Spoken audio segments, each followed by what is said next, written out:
Bien, j'invite Charlet à me rejoindre. J'ai eu peur parce qu'il avait disparu de la salle, mais il est revenu, donc tout va bien. Tout va bien se passer. Mon cher Charlet, à toi.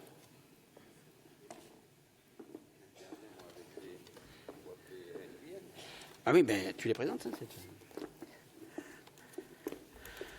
Alors j'ai pour mission première de présenter Tan Nguyem. Je pense que la logique voudrait qu'elle soit à mes côtés. Est-ce que tu peux venir, Tan, s'il te plaît? Tu m'as donné...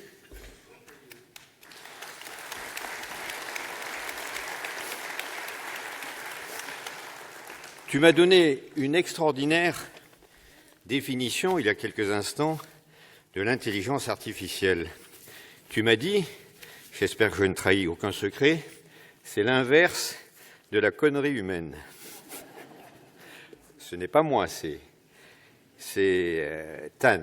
Alors, présenter un écrivain, un peintre, un grand sportif, un musicien, un explorateur, c'est chose facile, parce qu'on a tous des idées, des ressentis sur ces personnes. Mais présenter quelqu'un qui est spécialiste de l'intelligence artificielle, c'est assez difficile, car on est dans le domaine de la science pure, de l'irréel, de la technique, du futur, de l'artificiel.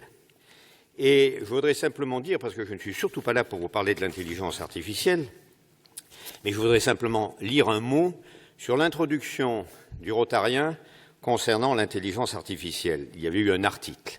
L'intelligence artificielle est présente dans tous les secteurs de nos sociétés numérisées et envahit peu à peu notre vie quotidienne. Le contrôle de son marché est devenu l'enjeu d'une guerre économique sans pitié. Et Vladimir Poutine, il y a un an, au mois de septembre, disait « Celui qui deviendra leader en ce domaine sera maître du monde ». Pour l'instant, les véritables leaders de l'intelligence artificielle, sont les États-Unis, la Chine, suivie de la Grande-Bretagne, du Canada et d'Israël. La France a un petit peu de retard, mais grâce à des personnes comme Tan Nguyem, eh bien, je pense que nous allons vite rattraper ce retard. Alors, vous êtes ingénieur, j'ai lu.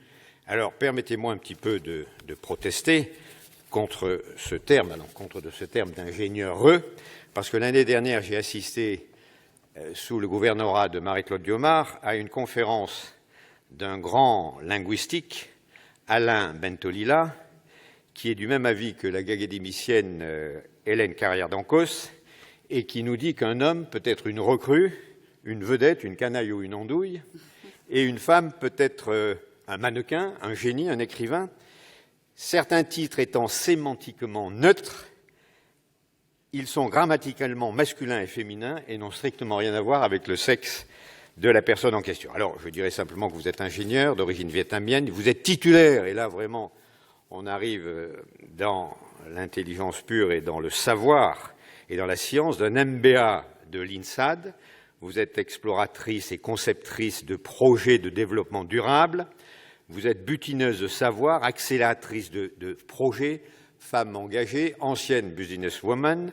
Vous êtes inclassable, et c'est ce qui fait votre force, et vous allez nous l'expliquer tout à l'heure. Vous êtes diplômée de l'École des mines et de l'Institut européen d'administration des affaires, et vous avez débuté votre carrière dans les grands groupes, en devenant notamment la première femme directrice associée du cabinet McKinsey en France, puis en tant que directrice stratégique du groupe Suez-Ondeo. Et en 2002, vous opérez un tournant majeur dans votre carrière en quittant le monde de l'entreprise pour mettre vos compétences au service de l'intérêt général. Votre objectif, c'est connecter les acteurs de tous les horizons pour catalyser les projets novateurs et construire un monde durable. Vous fondez, parce qu'il faut le savoir quand même, et mon épouse m'a dit tout à l'heure, fais attention à ce que tu vas dire, parce que tu as affaire à des tronches. Donc, je vous présente une tronche. Vous fondez l'Institut Angienus, incubateur d'initiatives et d'idées au service du développement durable. Et vous êtes convaincu que c'est de l'intelligence collective que naîtront les innovations sociales et environnementales. Et vous vous attachez désormais, je suis bien obligé de lire parce que Dire ça à bâton rompu et sans la moindre note, ce serait totalement impossible, tant c'est compliqué, tant c'est savant. Et vous vous êtes attaché désormais à diffuser librement les connaissances, à polliniser les savoirs, en vous inspirant des modèles open, source de l'économie collaborative. C'est dans cette même volonté que vous avez contribué à créer la majeure alternative management au sein de la prestigieuse école HEC, et que vous en avez publié l'ouvrage « Des abeilles et des hommes, passerelles pour un monde libre et durable ». C'est sans doute, et j'ai bientôt terminé, parce que vous n'êtes pas ici pour m'écouter, mais il faut bien vous présenter notre brillante conférencière. C'est sans doute dans ce parcours atypique que vous puisiez la conviction qu'une transition est possible et qu'il est nécessaire de faire dialoguer des univers parfois cloisonnés pour que chacun apporte sa pierre à l'édifice d'une société écologique et collaboratrice. Alors, est-ce que je peux vous citer très rapidement? C'est ce que vous avez dit de vous. Peut-être vous ne le direz pas. Alors, je le dis. Plongé très jeune dans le monde du business, entré chez McKinsey à 22 ans. D'abord, sorte de golden girl, c'est Étienne qui parle, roulant en Porsche et vêtu en Armani. J'ai passé plus de 10 ans à conseiller les directions générales des grandes banques, de la haute finance, fusion des tables de marché de Indosuez et Crédit Agricole, transformation des caisses d'épargne, fermeture de 58 banques en Thaïlande en une nuit au cœur de la débâcle. Puis, après mon élection au titre de partenaire, directeur associé développement à toute allure de McKinsey en Asie Sud-Est et en Chine à la fin des années 1990, puis montage d'incubateurs et de start Internet. Et j'en termine avec ce que vous nous avez dit. J'ai largué tout cela et surtout le style de vie qui allait avec au tournant des années 2000, il y a bientôt 20 ans, et je suis désormais engagé à temps plein, bénévolement, dans le durable, avec Angenius, depuis lors, entre recherche pratique et expérimentation. Je me suis surtout engagé de manière plus intime auprès des communautés de passeurs et de mes amis hackers. L'éthique exigeante, authentique, la qualité de ces individus, tout cet écosystème du don, j'y ai plongé avec délice, un peu comme si j'avais trouvé une nouvelle source de vie, et je continue de vivre avec joie dans cet environnement ouvert, créatif. Et au final, c'est vous qui parlez toujours. Ombre ou lumière, et j'en ai terminé, être ou paraître, fonceuse, engagée mais difficile à capter, me disent mes amis, je dirais que je me sens complètement mobile et libre, aujourd'hui active mais non salariée, engagée dans la recherche et la réflexion, l'écriture, je crois être en quête de quelque chose qui donne un sens à mon énergie et aux ressources dont je dispose, mentales plus que matérielles. Bravo, merci, je vous cède la parole.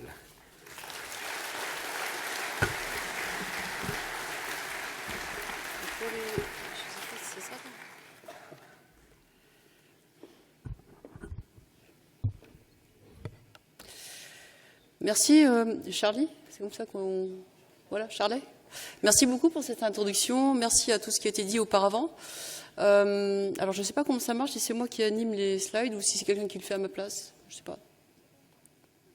J'appuie là-dessus, c'est ça? D'accord. OK. Donc, beaucoup de choses ont été dites, effectivement. Moi, je commencerai par vous dire d'abord, je suis contente d'être ici avec vous. D'autant plus que je pensais qu'avec les gilets jaunes, ça serait un peu compliqué de se retrouver ici.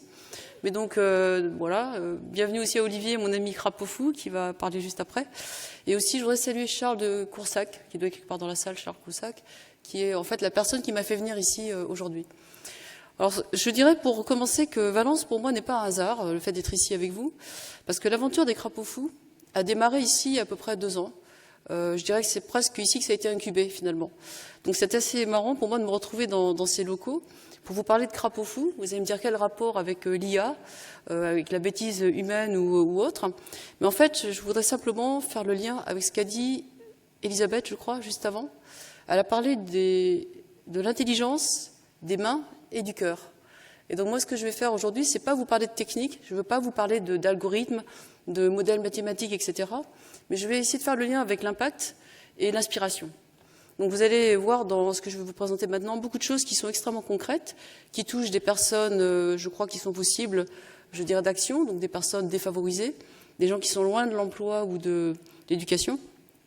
Et je vais vous proposer également de voir comment est-ce que vous pourriez vous intégrer, ou nous aider, ou vous rapprocher dans cette aspiration qui, à mon avis, est très très importante maintenant. Et je vous le dis d'autant plus que dans 2 jours, je décolle pour aller à Dharamsala, pour aller voir le Dalai Lama. Et en fait, en même temps, on a des crapauds fous actuellement qui sont chez Obama, qui sont en train de travailler avec Michel et Barack pour essayer de faire des choses d'ici l'année prochaine pour changer les choses, accélérer le changement. Donc je vais commencer par ce qui, je suppose, est à l'écran. Voilà. Donc vous voyez en haut à droite un petit crapaud vert avec un truc sur la tête. C'est un débouche WC. C'est un petit clin d'œil parce que le crapaud fou, c'est de ça que je vais vous parler aujourd'hui, c'est l'idée que c'est le déviant qui peut sauver l'espèce. Parce que quand en fait tout le monde va dans le mur, il faut bien avoir des gens différents pour trouver un chemin alternatif. Et donc c'est ce qui fait que je crois que vous avez reçu le bouquin, enfin certains d'entre vous ont dû le recevoir, donc le livre, le manifeste du crapaud fou, qui est sorti donc il y a 1 an et qui expose des méthodes pour aller vers ce monde qui arrive. Donc plutôt que de vous parler d'IA, qui est un peu sèche, je vais vous parler plutôt de la manière dont on peut utiliser l'IA pour devenir acteur du monde qui arrive. Alors ça marche pas, si. Donc pour commencer, je vais quand même rappeler un peu ce que Charlie a présenté tout à l'heure. Donc moi-même j'ai 52 ans aujourd'hui. Ça fait donc exactement, ça fait donc 52 moins 36, ça fait 16 ans que j'ai quitté McKinsey et le monde, les mannequins, parce que j'étais mannequin, effectivement pas mannequin, mais j'ai également joué là-dedans, le luxe, Armani, Porsche et tout ça. Donc j'ai changé de mode de vie, puisqu'à l'époque, étant la première femme partenaire à 30 ans, j'ai passé presque 10 ans de ma vie à vivre dans les grands hôtels, Sheraton, Hilton, etc. Et je dormais chez moi 1 fois par mois, peut-être, au grand maximum. Et donc c'était pas une vie, j'en ai eu marre, j'ai tout lâché, donc c'était en 2002. Et ce qui est intéressant surtout, c'est qu'au moment où j'ai voulu faire de l'ONG, comme vous, faire des choses qui avaient du sens, j'ai d'abord aidé les grandes ONG comme le WWF, Nicolas Hulot, une vingtaine en fait de grosses ONG, les humanitaires, la Croix-Rouge, etc. Et très vite, je me suis rendu compte que ça allait pas suffire parce que c'était trop lent. C'était toujours à l'époque les uns contre les autres. Dans les années 2000, c'était les oppositions entre les ONG et puis un peu la chasse au financement.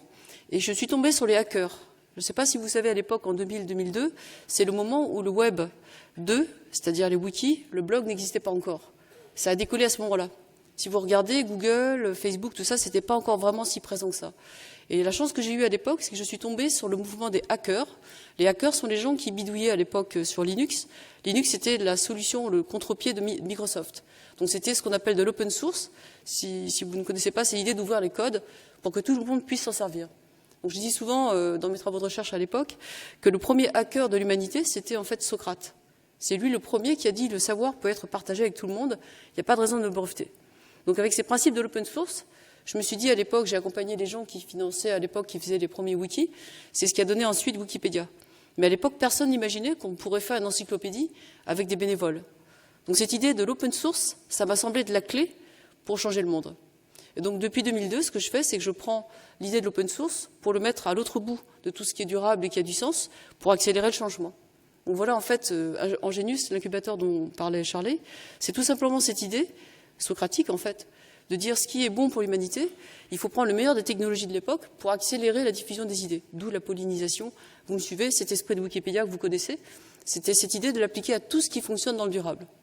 Et donc ce que vous avez à l'écran ici, c'est le premier exemple d'un Wikipédia concret physique sur lequel j'ai travaillé pendant presque 15 ans. Là, vous êtes dans le Nord-Pas-de-Calais avec la ville de Los-Angoel, à côté de Lens. Vous avez les 2 crassiers, donc les terrils. Et là, on a une ville qui s'est reconstruite de A à Z en partant d'une situation désespérée en une quinzaine d'années. Et donc, vous avez ici des gens qui ne payent pas l'impôt sur le revenu tellement ils sont pauvres. Quand les charbonnages sont partis, la ville s'est enfoncée de 15 mètres à cause des galeries sous le sol. Tout a été fait là-bas. On a tout documenté, mais la différence, c'est que nous, on l'a fait en open source avec le maire. C'est-à-dire, depuis 15 ans, on a écrit les codes sources de la ville pour qu'on puisse la copier. Donc aujourd'hui, cette ville a été l'endroit où Jeremy Rifkin a fait son plan cadre pour les territoires résilients de l'avenir, la 3e révolution industrielle. Et on a également ici des gens qui viennent maintenant, des milliers de gens qui viennent d'Afrique du Sud, du Brésil, de la Chine, pour voir ce qu'on peut faire ici. Donc ce qu'on en a fait avec le maire, c'est vraiment la ville open source de cette révolution qui est nécessaire. Ensuite, deuxième exemple de choses qu'on a également faites avec cet esprit de l'open source, c'est l'économie du partage. Donc vous avez vu pendant les grèves, ou quand il y a eu les problèmes de la SNCF, tout le monde s'est rué sur le covoiturage. Bon, voilà un exemple de partage où on partage non seulement des idées, mais des objets. Donc là, c'est l'histoire des mains avec, je dirais, l'intelligence et le cœur. Donc ça, ce sont des jeunes que j'ai eus comme étudiants à HEC. Donc Ticket for Change, WeShare sont des projets assez connus aujourd'hui, avec des cinquantaines de jeunes chaque année qu'on va rendre entrepreneurs, qui aujourd'hui ont un taux de réussite de 92%. Ça veut dire que 9 personnes sur 10 qui font Ticket for Change deviennent entrepreneurs et font une action positive pour la société. Donc aujourd'hui, ça fait 250 jeunes qu'on a accompagnés en 5 ans. Après, je vais vous en parler plus. Les Fab Labs, c'est les endroits où on trouve des machines qui permettent de partager des objets et de construire des objets durables avec tout le monde. Et c'est ça, ça va être ça le cœur de ce que je vais vous proposer par rapport à l'IA. J'accélère un petit peu. Donc après, il y a également les gens qui open source le savoir. Là, c'est François Tadei. Pour ceux qui ne le connaissent pas, je ne sais pas si ça marche. Ouais, comme ça, c'est lui ici. François Tadei, c'est le chercheur fou qui a voulu ouvrir la science et la recherche. Et donc son centre de recherche interdisciplinaire à Paris, c'est le CRI. C'est un endroit où vous avez des chercheurs complètement atypiques qui vont ouvrir la connaissance et la partager avec tout le monde. Et c'est comme ça, d'ailleurs, j'ai rencontré Olivier de Frénois, qui est ici avec nous, qui, lui, est un jeune qui a hacké la santé et tout ce qui est du côté du cancer, il en parlera mieux que moi tout à l'heure, mais ça fait partie de ces gens qui ont des connaissances de bac plus 10, voire bien plus que ça, et qui décident de mettre leurs connaissances au service des pays les plus pauvres, et donc qui ouvrent les appareils médicaux, qui ouvrent la recherche, etc. Donc ça, c'est François Tadei. Pour la petite histoire, je l'ai accompagné en 2012 comme numéro 2. Aujourd'hui, on a levé 140 millions d'euros à la Fondation Bettencourt pour que le CRI passe à l'échelle en plein cœur de Paris. Et c'est aujourd'hui le centre de recherche le plus, je dirais, improbable de la planète. On a des gens qui viennent de Stanford, Harvard, Tsinghua, tous les ans. On a 200 chercheurs qui viennent faire de l'open science pendant une semaine. Et après, on partage tout ce qu'on fait avec les gens qui en ont besoin. Voilà donc maintenant le crapaud fou. Donc au milieu de l'écran, vous avez quelqu'un, je pense que vous connaissez tous, donc Cédric Villani, qui en fait au départ c'est un ami que je connaissais sur le plan mathématique, on avait fait pas mal de choses ensemble. Et sur l'écran ici, vous avez un jeune homme qui est autiste et polyhandicapé, et en plus aveugle. Et ce jeune homme, en fait, il a 35 ans, et en fait c'est un projet qui s'appelle Musaïque. C'est un projet d'aide, on va dire, aux handicapés par la musique. Et en fait, il est assis sur une chose qui ressemble à une soucoupe volante. Ce truc ici, oups, pardon, je me suis trompée. Ce truc-là, l'Omni, c'est un objet, en fait, qui est un objet musical qui permet d'avoir ces 108 touches et quand vous tapez dessus, ça fait du son. Et tout simplement, j'avais aidé Cédric à l'époque sur toute sa partie ONG. Parce qu'on ne le sait pas, mais quand il a eu sa médaille Fields, donc vous savez qu'il a eu la médaille Fields qui est comme l'équivalent du prix Nobel de mathématiques en 2010, et suite à ça, il a décidé de travailler beaucoup avec l'Afrique et les gens qui étaient en situation de handicap, parce qu'il estimait qu'il devait rendre à la société ce qu'il avait reçu. Et donc à ce moment-là, moi je l'ai accompagné. Et là, ce qu'on a, c'est un projet assez étonnant. On a donc cet objet art qui est donc un aspect de musique. Et un jour, il y avait à la Maison des Métallos, la machine était là exposée. Et ces jeunes sont passés sur des chaises roulantes avec les personnes qui les accompagnaient. Ils devaient rester 5 minutes, ils sont restés 1h30. Et ce jeune, qui n'avait jamais rien fait d'autre que de se balancer devant le mur, a commencé à chanter, à faire des choses improbables sur la machine. C'est devenu notre star musicale. Et donc aujourd'hui, on fait des concerts à Paris, à Tokyo, au Grand Palais, etc. Et donc ça a sorti 1000 enfants handicapés de leur situation de polyhandicap ou d'autisme. Donc suite à ça, sur l'écran, vous avez Cédric et moi en train de faire un débat à la Maison des Métallos en octobre 2016 sur l'empowerment, c'est-à-dire comment on donne les moyens aux gens de sortir d'une situation difficile. Donc si on leur donne les moyens, on leur donne la parole et on leur donne de l'espace. Et donc suite à ce débat à la Maison des Métallos, plusieurs personnes sont venues nous voir en disant « Vous êtes un tandem assez étonnant. Donc Tan, de ton côté, lui on le connaît, donc c'est plutôt le mathématicien, les grands esprits. Toi Tan qui embraye et qui emmène des tas de gens dans des projets qui changent le monde, il faudrait que vous fassiez un tandem. Parce que vous êtes totalement improbable. Et c'est comme ça que le crapaud fou est né. À la Maison des Métallos, un matin, on s'est dit, c'est-à-dire que moi, qu'est-ce qu'on peut faire nous, tous les deux, pour accélérer ce changement dont on a besoin. Et donc on s'est dit, c'est comme tout bon mathématicien, Cédric m'a dit, la question est mal posée. En fait, le problème, c'est pas les recettes, le GIEC et tout ça, les rapports, on en a plein. Le problème, c'est que l'information est là, mais les gens se disent, c'est pas mon problème. Donc qu'est-ce qu'on fait pour sortir du syndrome que les Québécois appellent le TLM, le toujours les mêmes? Le toujours les mêmes, c'est que quand vous allez dans une réunion comme ici, par exemple, vous avez les TLM qui vont s'occuper de l'avenir du monde, et puis les 95% restants sont soit bloqués dans les ronds-points avec les gilets jaunes, soit devant la télé, soit en train de faire autre chose. Et quand on va parler d'écologie, on a les TLM qui sont chez Pierre Rabhi aux Amanins, et quand vous allez parler des réfugiés et autres, vous allez avoir les TLM, donc chacun dans sa case. Ce même problème de dire, c'est pas moi, je peux rien faire, Il y a 7 milliards de gens de toute façon, donc moi je compte pas. Et donc avec Cédric, on s'est dit on va lancer un appel, un manifeste donc, et le crapaud fou avec cette idée que c'est le déviant qui sauve l'espèce. Simplement l'analyse, enfin le jeu de mots avec le crapaud fou, je ne sais pas si vous savez que les crapauds, en fait, ce ne sont pas des grenouilles. Les crapauds fous s'habillent sur la terre ferme, et une fois par an, ils vont tous à la mare pour se reproduire. Donc la grenouille n'est pas la femelle du crapaud, c'est 2 espèces différentes. Voilà. Et donc le crapaud, une fois par an, traverse pour aller à la mare. Et manque de chance, comme ils sont grégaires, ils vont pas vite. S'il y a une route au milieu qui traverse, ils sont tous écrabouillés. C'est pour ça que le crapaud fou, le déviant, c'est celui qui trouve les tunnels sous la route ou qui ne va pas dans le même sens que ses congénères. Et nous, on s'est dit avec Cédric, on va chercher les tunnels, et par contre, quand on les aura trouvés, on reviendra dire aux autres, tiens, le tunnel, il est là, viens, c'est par ici qu'il faut aller. C'était ça l'idée du crapaud. Donc on est parti en quête de ça, on s'est dit, on va écrire un manifeste, sauf qu'on n'avait aucune idée de comment le faire. Donc Cédric me dit, on va faire un putsch médiatique, je vais te donner 80 personnes à appeler, c'est les gens les plus connus de la planète au niveau des sciences, de l'IA, des robots, etc. Et puis toi, tu te débrouilles pour envoyer tout le monde dans le bateau.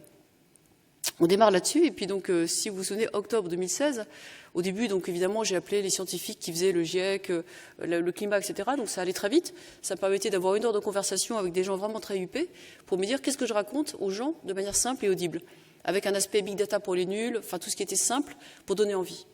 Et ensuite, il était convenu qu'on passerait à la télé ensemble, etc. Et au moment où je démarre, si vous vous souvenez, octobre 2016, eh bien, qu'est-ce qui s'est passé ? Trump a été élu. Et moi, à ce moment-là, j'étais aux États-Unis avec une quarantaine de jeunes entrepreneurs du changement.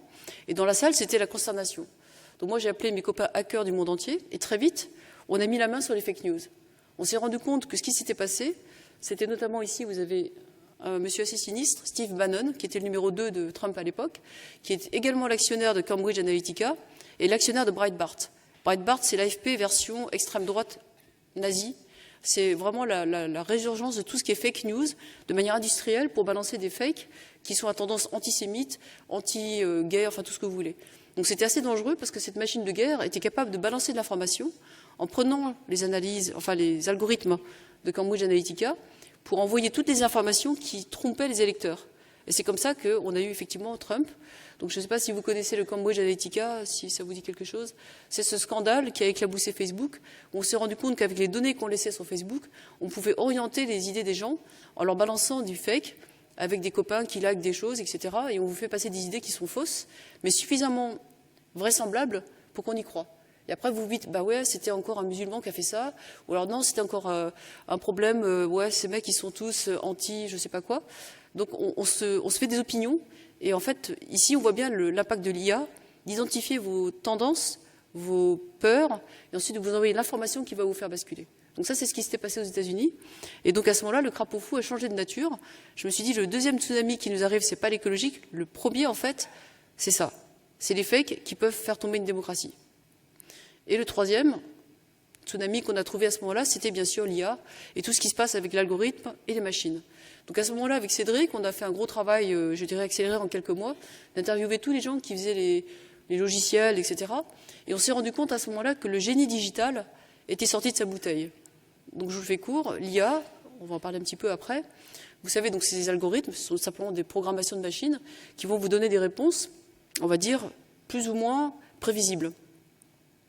Et à ce moment-là, en 2016, quand j'ai commencé mon travail, c'était le moment où le deep learning a commencé vraiment à faire parler de lui. Et en fait, le deep learning, c'est simplement un saut quantique dans la manière dont les machines calculent. Et donc, en parlant avec les personnes qui avaient fait les algorithmes, l'un des plus avancés, c'est Sir Peter Gluckman, qui est en fait le conseiller du Premier ministre néo-zélandais. Il m'a dit, en fait, je suis très inquiet, parce qu'aujourd'hui, avec n'importe quelle machine, on peut quasiment faire de l'IA, mais vu la puissance de calcul qu'il y a sur la planète, on ne sait plus très bien qui calcule quoi là-dedans. C'est pour ça qu'il m'a dit, voilà, le génie digital est sorti de sa bouteille, il faut maintenant faire très attention, qui sont les faits autour du berceau. Donc voilà, je vais maintenant faire un petit détour pour parler un petit peu de l'IA, quand même, pour être sûr qu'on est sur la même longueur d'onde. Donc le crapaud fou, en fait, simplement, on a écrit à ce moment-là le bouquin pour exhorter tout le monde à venir à l'action. Donc je vais vous en reparler un petit peu juste après sur les premiers mouvements qu'on a créés. Ce que je voulais simplement dire sur l'IA, j'ai fait une inversion de page, voilà. Donc pour l'IA, qu'est-ce que c'est ? Le premier niveau de l'intelligence artificielle, simplement, c'est des choses qui calculent, qui font des choses à votre place. Donc dans les années 60, c'était l'idée d'avoir des machines qui iraient plus vite à résoudre des problèmes qu'on leur poserait. Ensuite, derrière l'IA, vous avez en fait deux types d'IA aujourd'hui. Vous avez l'IA, on va dire symbolique, classique. Donc vous programmez, je dirais, un certain nombre de choses. Vous dites à la machine, comme au solfège ou à la grammaire, vous dites, s'il y a ça, tu fais ça, donc tu fais A, B, C, D. Donc c'était l'IA symbolique était assez lente et pas, je dirais, très, très surprenante. Ce qui s'est passé, c'est qu'il y a à peu près une dizaine d'années, on a commencé à faire du deep learning, en tout cas des machines sur lesquelles, sans savoir ce qu'elle allait sortir, la machine, on lui dit simplement, tu testes plein de solutions, quand tu trouves la solution, on te donne un bonbon. Vous voyez, l'idée, c'est qu'on la laisse essayer plein de combinaisons, et chaque fois qu'elle trouve la solution, on la récompense. Donc ensuite, à force d'essayer des milliards de fois, la machine va être beaucoup plus efficace que nous, simplement par le biais statistique. Donc cette IA, donc Deep Learning, Machine Learning, c'est une IA qui ne comprend pas ce qu'elle fait, qui donne l'impression de savoir mieux que nous les réponses, mais c'est simplement un biais statistique. Okay, donc le problème de la deuxième, c'est que personne ne sait exactement comment elle réfléchit, et simplement on la récompense à la sortie. Et l'idée, c'est que ça s'inspirait de la façon dont un nourrisson fabrique son cerveau, puisqu'un nourrisson, au départ, on a 86 milliards de neurones. Donc au départ, l'enfant ne sait rien faire, et il essaye, et il apprend en essayant. Donc c'est learning by doing, et chaque fois qu'il trouve la bonne solution, il est récompensé, et c'est comme ça qu'il apprend. Donc au départ, un enfant, c'est un peu la même hypothèse dans le deep learning que la machine va apprendre en faisant. D'accord ? Le problème, c'est que si les parents autour du berceau nourrissent le nourrisson avec des fake news, on voit vite que l'intelligence qu'on va fabriquer va être un monstre. Et c'est là qu'on voit le problème. Qui est autour du berceau?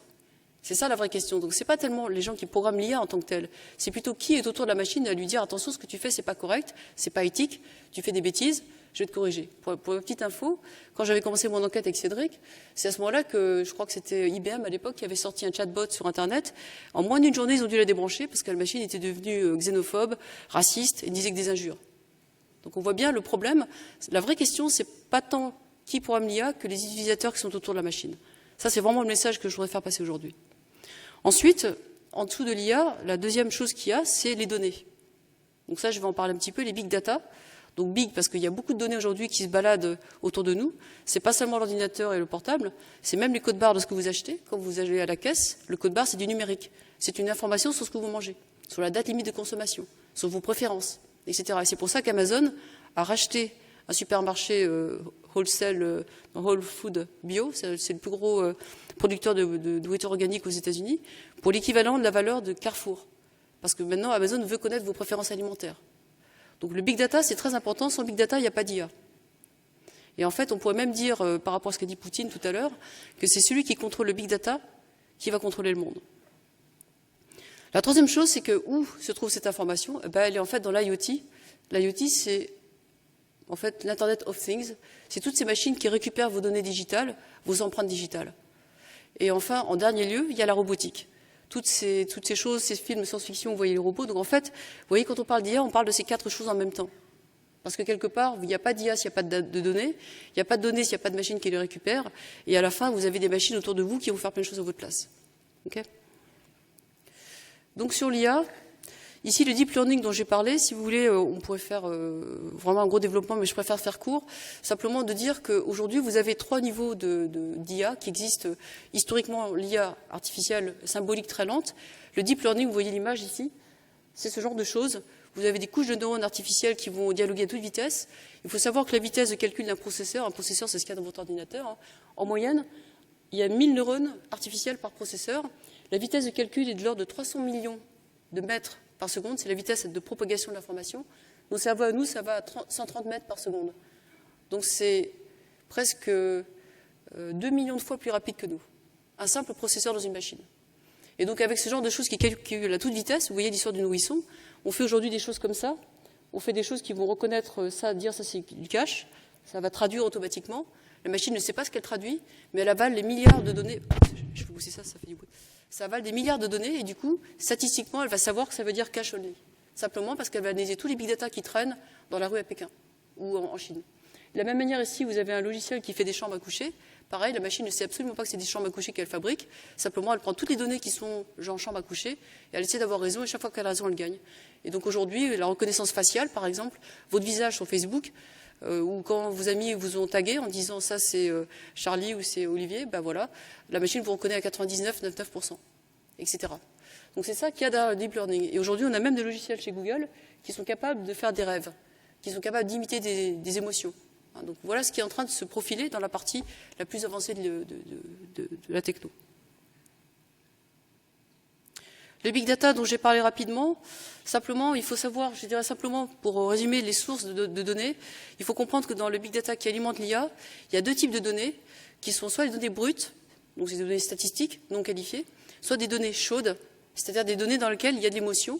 C'est pour ça qu'une donnée où il y a des amis, des émoticônes, ça vaut beaucoup plus, parce qu'une donnée qui dit j'aime ou j'aime pas, ça vaut bien plus évidemment qu'une donnée statistique. Donc tout le jeu actuellement de tous ces gens qui vous vendent des machines, c'est pour récupérer vos données chaudes, qui sont beaucoup plus intéressantes, pour pouvoir ensuite vous refourguer des tapis, des divans, etc. etc. Okay, donc c'est ça l'enjeu du big data à nouveau, c'est cette partie-là qui est lucrative pour les grandes entreprises qui veulent vous vendre des machines. Ah zut, pardon. Touche, voilà. Les objets connectés, donc si vous ne le savez pas, ils sont partout. J'ai plus les statistiques en tête, mais il y a un nombre, une multiplication exponentielle des machines autour de vous qui récupèrent les données, toujours avec ce but de les utiliser pour vendre des choses. Donc là, vous voyez une liste, par exemple, vous avez ce qu'il y a à la maison, il y a la santé, il y a la domotique, il y a la voiture, bien sûr. Il y a aujourd'hui des drones qui sont capables de prendre des photos, mais de repérer exactement ce que vous faites, etc. Donc ces machines sont vraiment partout. Et j'en arrive donc maintenant, enfin, à la partie maintenant plus sympathique de quelles sont les actions, de qu'est-ce qu'on peut faire aujourd'hui. Donc je vais comme vérifier sur la personne qui prend le temps. Je suis dans combien de temps là ? 20 minutes, parfait. Donc si moi j'ai fait une inversion de slide, je reviens juste en arrière, je suis désolée. Voilà, ici. Donc maintenant je vais vous parler du Crapaud-Fou et de ce qu'on a fait depuis qu'on a diffusé le bouquin, c'était fin 2017. Depuis, donc j'ai vu les statistiques ce matin avec Olivier, on a 1600 crapauds fous qui nous ont rejoints, donc tous des bénévoles, mais des gens qui sont souvent très engagés, comme par exemple Charles Coursac qui est quelque part dans la salle, et d'autres personnes ici à Valence.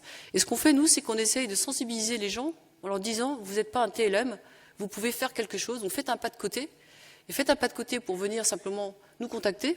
Nous, on va vous trouver des gens qui sont dans les mêmes questionnements que vous, qui sont peut-être à côté de chez vous, et ensemble, on va faire des cohortes. Une cohorte, c'est quoi ? C'est pas un parti, c'est pas une ONG, c'est pas une entreprise, c'est simplement des gens qui pensent pareil, qui vont se réunir et qui ensuite vont voir sur quoi ils peuvent agir. Donc c'est vraiment très décentralisé, c'est très proche de cette approche neuronale où on met des gens en connexion et ensuite on fait équipe pour aller à l'assaut d'un problème. Et donc là, je vous ai mis à l'écran 3 cohortes qui ont déjà démarré de manière assez importante.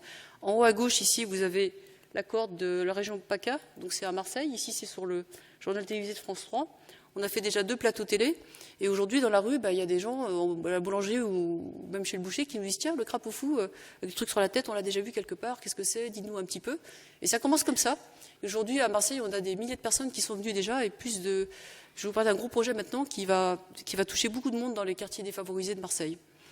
Vous avez également Shenzhen, la Chine, je vais en parler également. Vous avez Lille, ici, ça c'est l'Université catholique de Lille, 300 chefs d'entreprise qui nous ont rejoints pour un gros projet dans lequel on va disrupter l'université en mettant une mare à crapauds en plein milieu de l'université. Donc on est en train de fabriquer des cursus scolaires qui vont de la licence jusqu'à au-delà de Bac+5 pour aider les jeunes à devenir acteurs du changement en prenant, je dirais, leur inspiration avec nous et ensuite en la traduisant en diplôme universitaire bien reconnu, etc. Et là, à droite, vous avez quelque chose que vous connaissez, qui est d'ailleurs un clin d'œil à Valence. C'est le groupe Mullier, la famille Mullier, qui était présente à Valence il y a 2 ans de ça, avec 60 000 rebonds, je ne sais pas si vous connaissez, ou l'Association pour le Management, APM, ou tout ce qui est du genre Rodanime ou Réseau pour entreprendre. Toutes ces choses-là, c'est des gens qui nous accompagnent au niveau des entreprises. Et donc on a également travaillé avec eux sur la mise en place d'une cohorte au sein du groupe Mullier, qui a comme 650 000 collaborateurs, et quelques belles enseignes comme Leroy Merlin, Decathlon, Imochamp, etc. Donc maintenant, je vais vous montrer concrètement ce que ça donne avec ceci. Ici, vous avez David Lee, qui est le Robin des Bois moderne. Pour moi, c'est l'anti-Steve Jobs. Je l'ai rencontré à Nouméa, il y a pile 1 an. On était tous les 2 invités par le MEDEF pour parler de nos travaux. Donc David Lee, au départ, c'est aussi un hacker, quelqu'un qui a fait du free software, donc au départ développeur de code. Et en fait, en 2004, il s'est rendu compte que pour aller plus loin dans l'open source, il fallait toucher les machines, le fameux IoT. Parce que vous pouvez être open source, mais si tout ce que vous faites est récupéré par la machine, en l'occurrence l'iPhone, parce que l'iPhone n'est pas open source du tout, comme vous le savez, si vous voulez l'ouvrir et le réparer, il vous pète dans les mains parce qu'il y a des pièces qu'on ne peut pas toucher. C'était fait exprès pour l'obsolescence accélérée.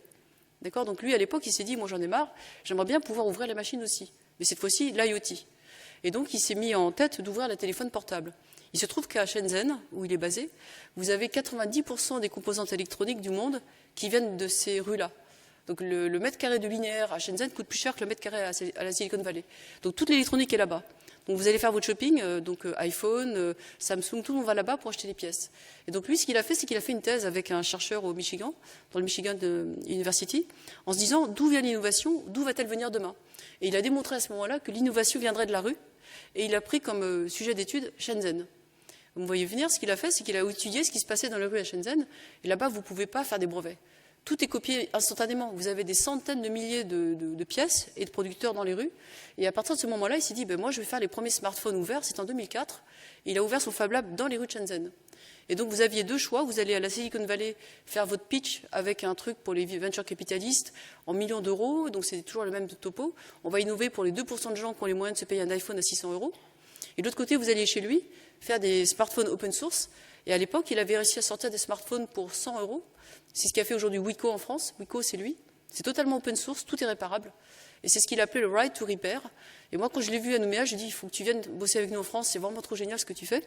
Et là, vous avez un exemple de ce qu'il fait avec ses hackathons. Un hackathon, c'est un marathon de hacking.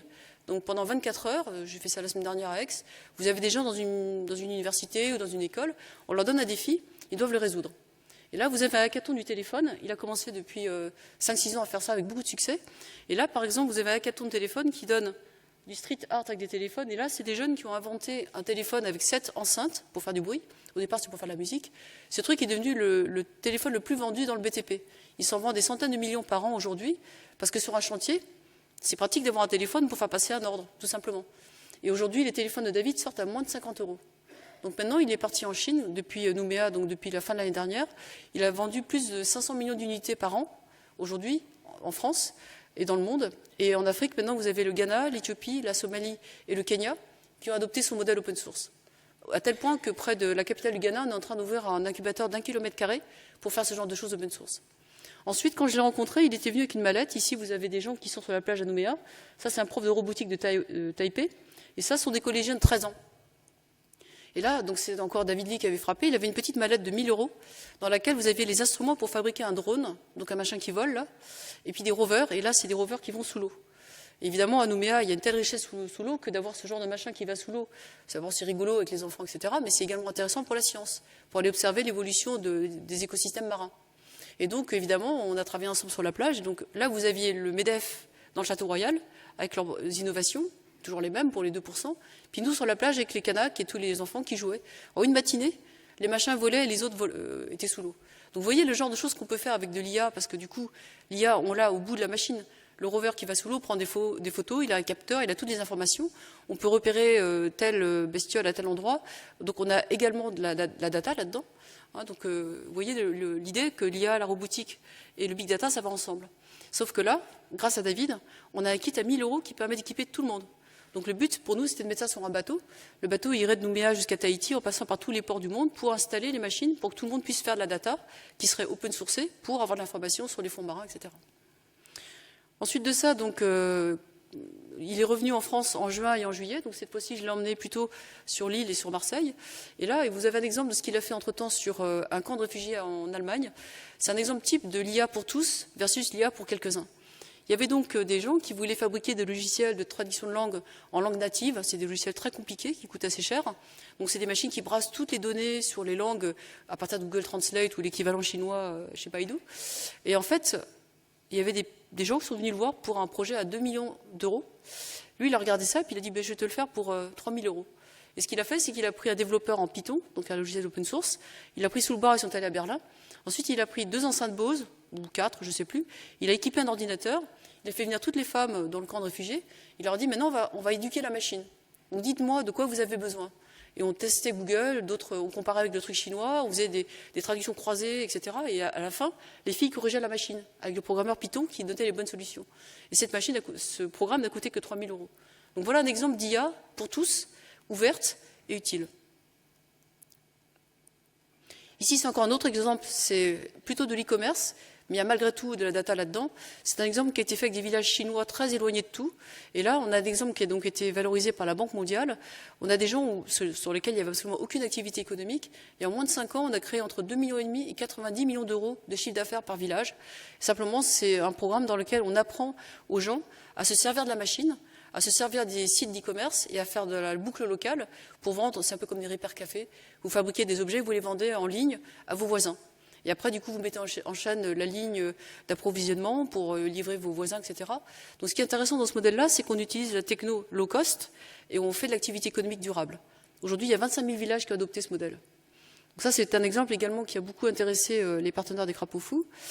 Là, j'en arrive à un autre exemple d'IA pour tous. Là, vous avez un objet qui a été fait à Lausanne.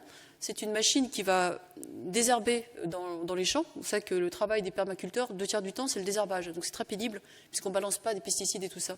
Et en fait, cette machine désherbe, mais ce que vous voyez ici, c'est des logiciels assez sophistiqués de reconnaissance de forme. Et ce truc-là coûte 15 000 € aujourd'hui à Lausanne. Ici, vous avez le même truc, hackathon avec des enfants. Ça, c'est la fille de David Lee, collégienne de 15 ans.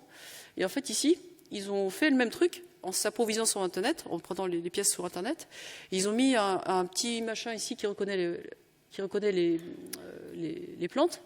Et là, en fait, il y a un bras d'imprimante 3D. Et juste avec ça, la machine fait un tour, elle revient. L'enfant pose des questions au paysan qui lui dit ça, il ne faut pas enlever, ça, il faut enlever. Le gamin prend la machine, corrige et lui dit ça, tu ne l'enlèves pas, etc. Vous voyez le truc? Pareil, c'est l'humain qui apprend à la machine. Résultat, la machine coûte 1 000 €. Et elle est en train de se déployer partout. Tout simplement, c'est comme un gadget, mais c'est très utile. Et du coup, les enfants apprennent en même temps ce que c'est qu'une bonne plante, pas une bonne plante, comment les plantes marchent ensemble, etc. etc. Donc en ce moment, on est en train de le développer avec des cultivateurs autour de Lyon, sur 40 hectares dans le Beaujolais, avec Christian Tête-Doigt, je ne sais pas si vous connaissez le grand cuisinier. Donc ce genre de choses qu'on peut faire ensemble avec cette intelligence humain-machine. Tout à l'heure, je disais en boutade que le contraire de l'intelligence artificielle, c'est la bêtise humaine. En fait, pour moi, la solution, c'est l'homme et la machine ensemble. C'est la collaboration entre les deux qui est la plus forte.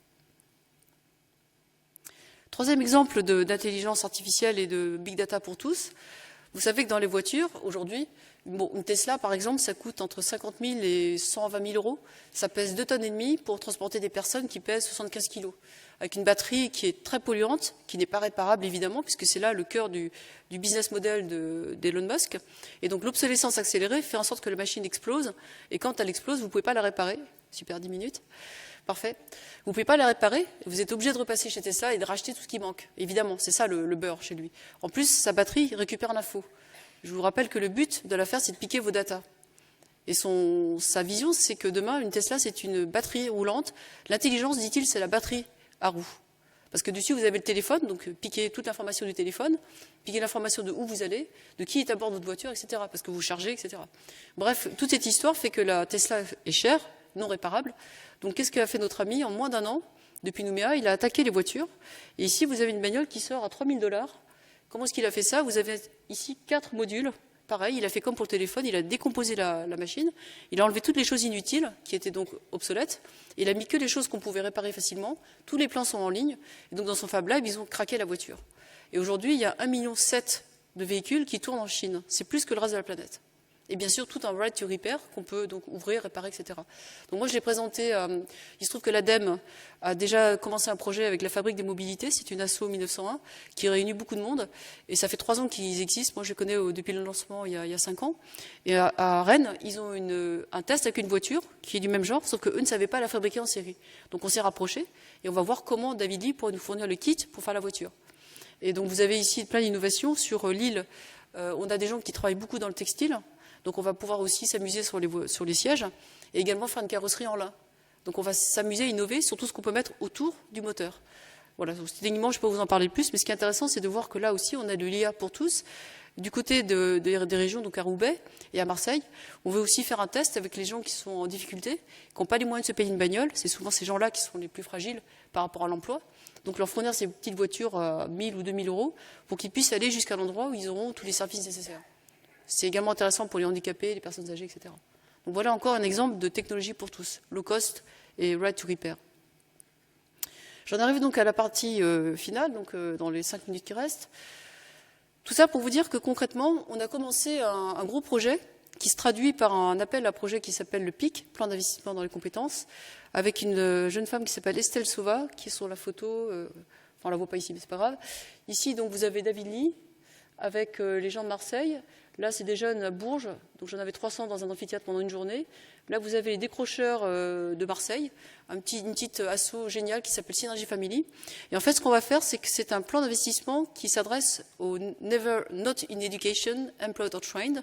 C'est des gens qui sont très éloignés de tout, donc c'est les SDF, c'est les décrocheurs, c'est les gens qui ne veulent pas aller bosser, c'est les invisibles, comme on les appelle. Sauf que là, l'idée, c'est qu'il y a 240 millions d'euros sur la table pour un projet de 15 mois. Et nous, on va candidater pour 10 millions d'euros. Et on va prendre 300 de ces NEETs, comme on les appelle, pour les mettre dans ce que je vous ai montré juste avant. Dans les voitures, les robots, l'e-commerce, toutes ces choses qui sont liées pour tous. Et l'idée, c'est de leur donner à la fois un emploi, de leur éviter d'aller à l'école, parce qu'en général, ces jeunes-là ne restent pas sur les bancs de l'école plus qu'une demi-heure, sauf pour aller prendre leur chèque. Donc ça ne fonctionne pas. Donc nous, ce qu'on veut faire, c'est tester toutes ces filières que je vous ai montrées, de manière à ce qu'ils puissent devenir eux-mêmes soit directement entrepreneurs, soit bénéficiaires, et en tout cas de proposer des activités qui vont revitaliser le local. Donc le right to repair, pour nous, c'est réparer les personnes aussi. Donc voilà, on va candidater là-dedans. Et on a en fait beaucoup de monde à bord du projet. Il y a bien sûr le CRI avec François Taddy, vous savez qu'il a remis ce rapport à l'État, Société Apprenante, qui propose une révolution dans la manière d'apprendre en faisant. Donc d'avoir des diplômes en fabriquant des objets au lieu de passer du temps à l'école. On a la Cato qui va être le porteur de projet. Et je vais vous dire un mot de Synergy Family à Marseille, parce que c'est vraiment trop bien. Synergy Family, c'est deux fous qui en 3 ans ont réussi à recruter 250 personnes. Et c'est 2 fous qui étaient sortis de l'école à 14 ans, maghrébins, tout ce qu'il faut pour être à contre-courant, dealers, toxicos, volant des petites bagnoles et tout ça. Et ils ont réussi à s'en sortir grâce au sport. Et à ce moment-là, ils se sont dit, il faut qu'on fasse pareil pour nos copains de la banlieue. Donc ils sont dans le 15e, 16e arrondissement de Marseille, donc vous voyez les quartiers chauds, ça crame. Et en fait, en 3 ans, ils ont réussi à passer leur chiffre d'affaires à 3,5 millions en 3 ans. Et comment ils ont fait ça? C'est que eux, comme ils sont en direct avec ces populations, quand ils vont parler aux dealers, ils ont la crédibilité. Et donc moi, je les ai rencontrés sur un truc, sur l'image ici. Vous avez The Choice. Ça avait été monté par l'équivalent du MEDEF à Marseille. C'était l'idée de The Voice, c'est le truc pour la chanson. The Choice, c'est le truc pour l'entrepreneuriat. Donc le MEDEF mettait 100 chefs d'entreprise à disposition de 100 jeunes décrocheurs pour faire une paire et un coaching pendant 1 an, pour qu'à la sortie, les jeunes deviennent entrepreneurs, et avec de l'argent à la clé, donc c'était vraiment super. Sauf qu'au bout de 15 jours, il n'y avait que 2 jeunes qui avaient postulé. Et encore, c'était 2 jeunes qu'on connaissait déjà. Et donc ce qui s'est passé, c'est qu'ils ont contacté Synergy, ici. Synergy Family est venue, et en moins d'une semaine, il y avait 70 jeunes décrocheurs qui sont venus dans le truc, avec des projets complètement improbables, des trucs de danse, de hip-hop, de kung-fu, de jeux, de salles de muscu, enfin tout ce que vous voulez. Mais le résultat, c'est que tous les jeunes qui sont rentrés ont réussi à monter leur projet. Et là, je me suis dit, c'est ça qu'il faut faire. Il faut que ce soit les jeunes décrocheurs qui aillent chercher les autres et pas nous, avec le pôle emploi, mission locale de l'emploi, etc. Donc dans ce projet, aujourd'hui, excusez-moi, je ne sais pas si j'ai mis la photo à la fin. Voilà, c'est un peu compliqué, on n'a pas le temps. Mais simplement, on va prendre 300 jeunes dans les banlieues, donc à Marseille, à Montreuil, chez moi, à Paris, sur Roubaix. On va prendre les gens qui sont les plus éloignés. On va les faire entrer dans un tunnel d'accélération qui sont ces projets que je vous ai montrés. Donc les uns iront à Shenzhen, d'autres iront à Lyon, d'autres iront dans différents projets et peut-être, pourquoi pas, dans les projets de santé d'Olivier. Et l'idée, c'est qu'on met en place le modèle que je vous ai montré juste avant, le right to repair. Donc tout jeune qui rentre là-dedans doit documenter son trajet et en faire une piste praticable pour les autres. Donc on va open sourcer le trajet de ces jeunes avec à la sortie une sorte de The Voice. Ils vont faire 300 hackathons, imaginez, où vous avez 300 jeunes qui présentent leurs innovations en 1 minute 20. C'est ça l'idée. Et donc rendre ce truc-là viral. Et on sait que dans ces tribus avec les influenceurs, quand vous avez un jeune qui a réussi un truc, tous ses petits voisins les copient. Donc on a les jeunes avec les Synergy Family. J'ai Emmaüs à Montreuil qui prend 2500 SDF par an et réussit à recycler, entre guillemets, à aider en tout cas 75% d'entre eux. Donc c'est juste énorme. Donc eux sont dans le programme aussi. Donc on va travailler avec les SDF à Montreuil. À Roubaix, j'étais avec le maire il y a 2 jours. On va avoir pratiquement toute la ville. Vous connaissez la ville, hein, c'est une ville vraiment très très complexe, où il se passe plein de trucs. Et là, l'expérimentation est à l'échelle entière de l'agglo. Donc ça va être assez marrant de tester les bagnoles, les robots, etc. Donc toujours l'IA pour tous, avec cette idée que tout ce qu'on open source, on le partage avec les autres. Voilà. Et pour terminer, je vous disais que je pars à Dharamsala lundi, parce qu'en fait, ici, il y a un livre qui est sorti, qui est le jumeau du manifeste du crapaud fou. Les 2 livres sont sortis en même temps. Le Dalai Lama a vu notre bouquin, il a dit, voilà, moi, ce qu'il faut, c'est comme pour Cédric Villani. Moi, je peux toucher les esprits. L'année prochaine, il y aura 100 prix Nobel qui vont être à Dharamsala avec le Dalai Lama. Et à côté, il y aura nous avec les crapauds fous. On va amener 300 crapauds fous là-bas. pour embrayer à l'échelle de la planète. Donc par rapport au Rotary qui est à la fois en France et à l'international, moi ça fait écho évidemment, puisque là on emmène 10 crapauds fous sur les 40 personnes. On va voir le Dalai Lama le 30 novembre. Et il y a Alice Barbe qui est une de nos crapautes folles, qui est actuellement chez Barack Obama avec Michel et Barack pendant 1 an, avec 12 fellows, c'est tous des gens comme elle qui ont vraiment fait des projets très innovants. Alice Barbe, c'est Singa, et c'est Stop Harcèlement de rue. Donc c'est une fille qui est très courageuse, elle a 30 ans. Et donc ce sont ce genre de personnes qu'on engage nous, donc des 18 à 30 ans, pour ensuite embrayer sur les 13 ans, vous avez vu, qui bidouillaient les drones, les rovers, etc. Donc voilà, c'est pour vous dire, pour moi, la responsabilité et inspirons le changement et l'IA pour tous, c'est vraiment ceux qui connaissent les algorithmes comme Cédric et les prix Nobel. On fait la courte échelle aux 18-34 qui vont monter des projets avec The Choice et ce genre de choses. Et derrière, on embraye avec les collégiens à l'école pour qu'ils bidouillent des objets utiles, tout ça en open source. Donc c'est ça que j'ai essayé de vous dire, j'espère que ça tient dans les temps. Et vraiment ouverte à toutes les questions. Et surtout, si vous voulez changer avec nous, nous on est vraiment dans cet esprit de cohorte, les TLM, on accueille absolument tout le monde. Quand je vous dis qu'on est 1500 personnes aujourd'hui qui sont dans le réseau, ces 1600 personnes, c'est souvent des gens très occupés qui travaillent de 6h à 8h sur le site, ou le soir entre 20h et 23h, et on les connecte pour aller plus vite dans ce changement avec ces différentes actions. Merci.